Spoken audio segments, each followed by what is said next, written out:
Vous êtes là? Salut! Vous vous demandez ce que je vais faire avec mon petit plateau là? Non, non, je vais pas prendre le thé, je vais récolter mes graines de tomates. Je suis en train de me régaler avec toutes ces belles tomates. Là maintenant, on va faire les graines. Et vous allez voir, c'est très très simple de récolter ses propres graines. L'avantage, c'est qu'on fait des économies. Allez, on y va?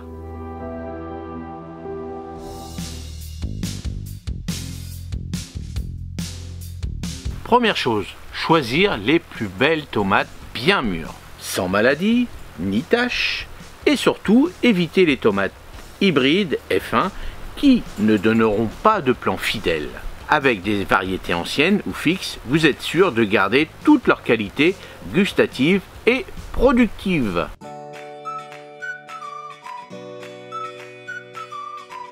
Il vous faudra un couteau, une cuillère, des bocaux en verre, un peu d'eau, un filet ou un essuie-tout pour protéger les peaux et bien sûr des étiquettes pour noter les variétés. C'est très important pour éviter de tout mélanger.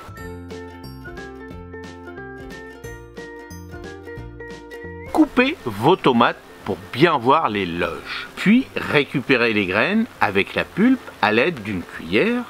La chair, vous pouvez la garder pour la salade, rien n'est perdu.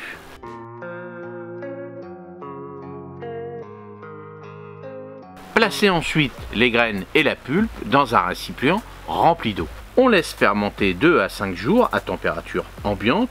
Pendant ce temps, une fine couche blanche va se former en surface. C'est la preuve que la fermentation est en cours. C'est une étape essentielle car elle élimine la gélatine qui entoure les graines et qui empêcherait leur germination.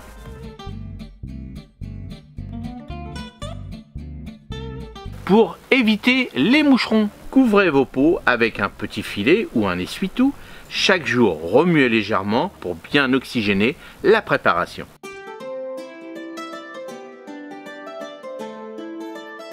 Une fois la fermentation terminée, complétez d'eau, remuez et laissez reposer. Les bonnes graines tombent au fond, les graines vides flottent à la surface. Il suffit de les éliminer. Répétez le rinçage 2 ou 3 fois jusqu'à ce que les graines soient bien propres.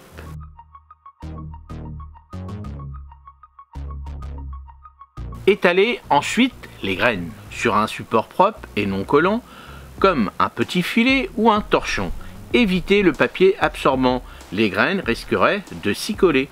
Remuez-les de temps en temps pour éviter les paquets. Le séchage prend environ 1 semaine dans un endroit sec et aéré.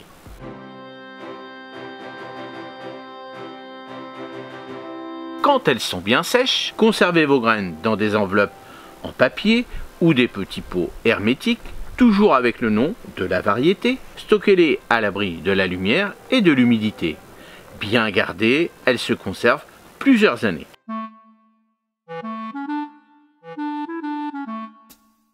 Voilà, vous avez vos propres graines de tomates prêtes à être semées l'an prochain. Une petite économie, un grand plaisir et surtout la garantie de retrouver vos meilleures variétés année après année. Et toi, comment tu fais pour récolter tes propres graines de tomates? Eh bien, si tu as des astuces, n'hésite pas dans les commentaires. Et si tu as regardé cette vidéo et que tu n'es pas encore abonné, abonne-toi, ça me ferait plaisir. Et puis pour les autres, merci. N'hésitez pas, si vous avez besoin d'autres renseignements, comment conserver vos propres graines de tomates, j'y répondrai avec plaisir. Les prochaines, bien sûr, on fera une autre vidéo aussi, comment récolter les courgettes. Vous allez voir, c'est très très facile aussi. Allez, moi je vous dis à la prochaine vidéo. Salut, merci.